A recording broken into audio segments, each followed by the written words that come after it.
Double দিয়া double কিনিবি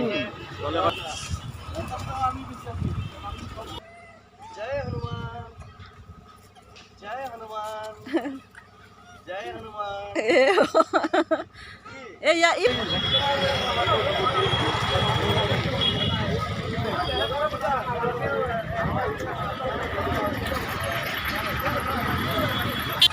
আরে রামফলটো ক'ত আজি নাই আমি আছে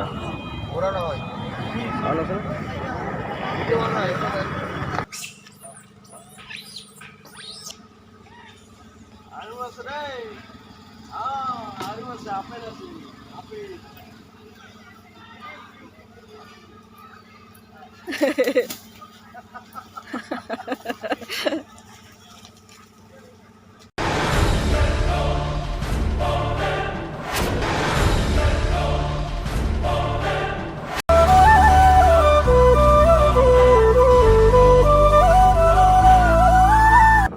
নমস্কাৰ বন্ধুসকল মোৰ আন এটা ভিডিঅ'লৈ আপোনালোকক স্বাগতম জনাইছোঁ আজি প্ৰায় ৩-৪ মাহ ধৰি পেলাই কোনো ধৰণৰ ভিডিঅ' বনাবলৈ মন যোৱা নাছিলে কিন্তু আজি মনত সাহস লৈ পেলাই আপোনালোকৰ মাজত এটা ভিডিঅ' প্ৰস্তুত কৰিবলৈ আৰম্ভ কৰিছোঁ আৰু জীৱ জন্তুৰ প্ৰতি মোৰ অগাধ মৰম আছে মই য'তে যাওঁ কুকুৰ হওক চৰাই চিৰিকটি হওক বা বান্দৰে হওক মোক দেখিলে তেওঁলোকে ওচৰ চাপি আহে নাজানো তেওঁলোকৰ প্ৰতিও মোৰ অগাধ মৰম থকাৰ বাবে আজি এটা ব্যতিক্ৰম ভিডিঅ' লৈ পেলাই আপোনালোকৰ মাজত আহিছোঁ আৰু যিসকলে মোৰ ভিডিঅ' চাই ভাল পাইছে তেওঁলোকে ভিডিঅ'টো স্কিপ নকৰাকৈ শেষলৈকে চাব এটা ভিডিঅ' প্ৰস্তুত কৰোঁতে বহুখিনি কষ্ট কৰিব লগা হয় বহুখিনি কথা চিন্তা কৰিব লগা হয় আৰু সেইবাবে আজি এই ভিডিঅ'টো আপোনালোকৰ মাজত আগবঢ়াই দিছোঁ আৰু যিসকলে আজি মোৰ ভিডিঅ'টো নতুনকৈ চাই আছে তেওঁলোকে পেজটো লাইক কৰি দিব সাবস্ক্রাইব করে দিব লাইক করে দিব আর কমেন্ট করে দিব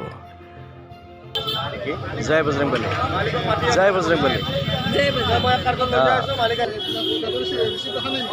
তুমি তো সদায় নবহা তুমি তো ইয়াতে সদায় নবহা মোৰ ঘৰ যি গতিকে নাৰেংগীৰ গাতে লাগি আছে কলংপাৰ বজাৰখন এই বজাৰখন প্ৰায় সদায় বহে বুলি ক'লেও ভুল নহয় অৱশ্যে ৰবিবাৰৰ দিনটোত অলপমান ব্যতিক্ৰম হয় বিভিন্ন ঠাইৰ পৰা বিভিন্ন সম্প্ৰদায়ৰ লোকসকলে নিজৰ পেটৰ ভাত মুঠিৰ কাৰণে বিভিন্ন ঠাইৰ পৰা আহি পেলাই এই বজাৰখনত বহে বিশেষকৈ এই বজাৰখনত যি বিচাৰে আপোনালোকে সকলো পাব হাঁহ হওক কুকুৰা হওক শামুক হওক কেঁকুৰা হওক কুচিয়া মাছ হওক কচু হওক যিবিলাক আমাৰ গাঁৱলীয়া খাদ্য থাকে সকলোবোৰ এই বজাৰখনত উভৈনদী হৈ থাকে আৰু বন্ধুসকল অইন বজাৰৰ তুলনাত আমাৰ এই নাৰেংগী কলংপাৰৰ বজাৰখন অতিকৈ সুলভ যথেষ্ট কম দামতে বহুখিনি বস্তু বজাৰ কৰি লৈ যাব পাৰি ঘৰলৈ এতিয়া আহোঁ মূল কথালৈ যিটো কথা ক'বলৈ এই ভিডিঅ'টো প্ৰস্তুত কৰিছোঁ ৰবিবাৰৰ দিনটো যি গতিকে বন্ধৰ বাৰ স্কুল কলেজ অফিচ কাছাৰী সকলো বন্ধ থাকে বিভিন্নজনে বিভিন্ন ধৰণৰ তালিকা প্ৰস্তুত কৰে কোনোবাই হয়তো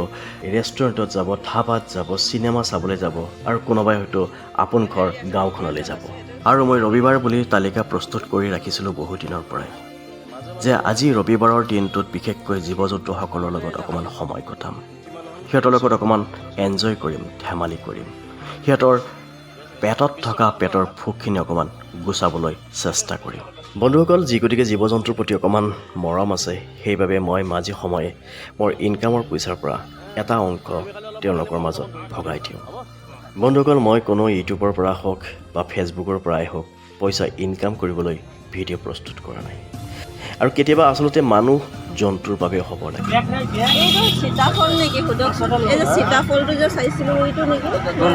সেইটোৱেতো তোমাৰ এইটো সীতাফল এইটো আমাৰ হেৰি ভাষাত মেয়াও বুলি কয় এইটো মেয়াৱা নহয় জানো এইটো আমাৰ এই গাঁৱৰ ভাষাত মেয়াৱা বুলি কয় নকয় হয়নে এইটো মেয়াওটো হয়নে আৰু ৰামফলটো ক'ত আজি নাই আৰু ৰামফলটো কি মিঠা লাগে নে খাই মিঠা আছে ন এতিয়াতো বালিয়া লাগে এইটো খাই হয়নে আচ্ছা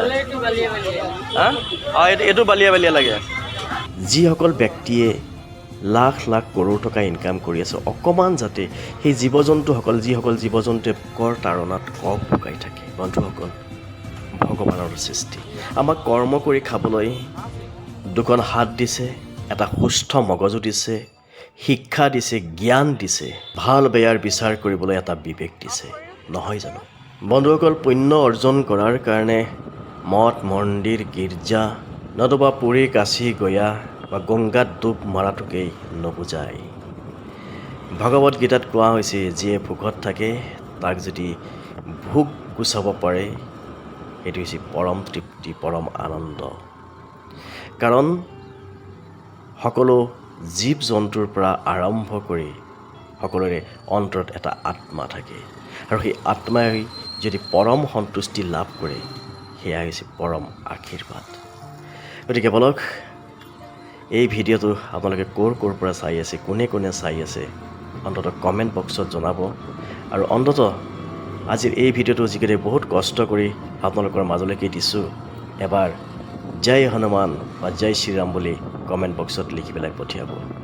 আশা কৰোঁ আপোনালোকৰ সকলোৰে মনৰ কামনাবিলাক বজৰংবলী হনুমানে পূৰণ কৰিব।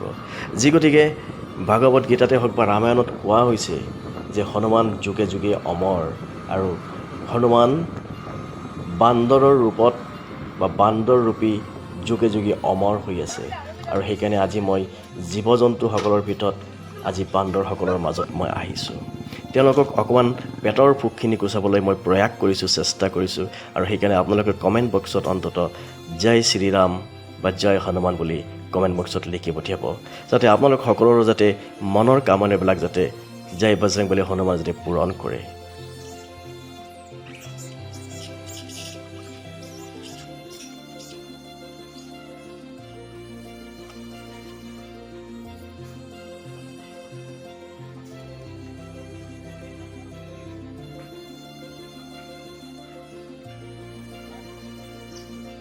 বন্ধুসকল, দেখিলে নহয়, এয়া হৈছে পৰম তৃপ্তি, পৰম আনন্দ। এই যে ভোকত যে তেওঁলোকে যে দৌৰি আহিছে কিবা অকণমান খাব পাম বুলি, এয়াই আনন্দ। আৰু এই যে ঠাইডোখৰ আছে, এই ঠাইডোখৰ হৈছে নাৰেংগী, গুৱাহাটী নাৰেংগী অঞ্চলত থকা এডোখৰ ঠাই, যাক কোৱা হয় হাতীচিলা বুলি। এই ডিচেম্বৰ জানুৱাৰী মাহত এই ঠাইডোখৰ পিকনিক পাৰ্টিৰে ভৰপূৰ হৈ থাকে। ইয়াত বিভিন্ন ঠাইৰ পৰা মানুহে পিকনিক খাবলৈ আহে। আৰু ইয়াৰ লগতে লাগি আছে মহাবাহু ব্ৰহ্মপুত্ৰ, ইয়াৰ লগতে লাগি আছে গণপতি গণেশ মন্দিৰ এটা, আৰু তাৰ লগত আছে এইসকল বান্দৰ। জয় বজৰংবলী।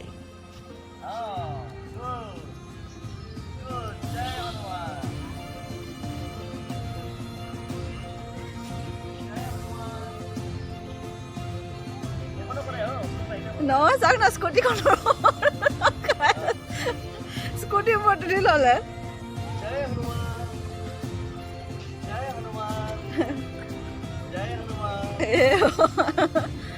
এয়া ই পোৱা নাই।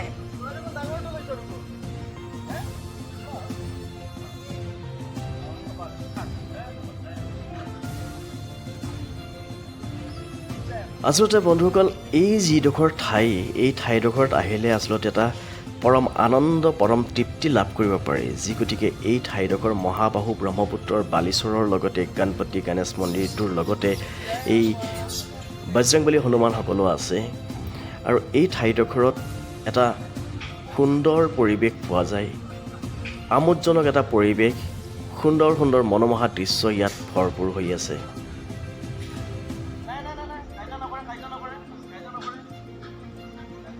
সঁচাকৈ এইসকল জীৱ জন্তুও জানে যে তেওঁলোকক কোনে মৰম কৰে, কাৰণ তেওঁলোকে মৰম বোলা বস্তুটো তেওঁলোকে বুজি পায় কাৰণে তেওঁলোকে কোনো ধৰণৰ আক্ৰমণ হওক, কোনো ধৰণৰ ক্ষতি নকৰে, কোনো ধৰণৰ অন্যায় নকৰে। তেওঁলোকে মৰম বিচাৰি তেওঁলোকে কেনেকৈ ওচৰ চাপি আহিছে, ভোকত দৌৰি আহিছে, নহয় জানো বন্ধুসকল? এয়াই জানো পৰম তৃপ্তি, পৰম আনন্দ নহয় জানো? আপোনালোকে এবাৰ কৰি চাবচোন যে আপোনালোকে কিমান নিজকে শান্তি লাভ কৰিব পাৰিব, কিমান আপোনালোকে আনন্দ লাভ কৰিব। এই ভিডিঅ'টোৰ জৰিয়তে আপোনালোকলৈ পঠালোঁ।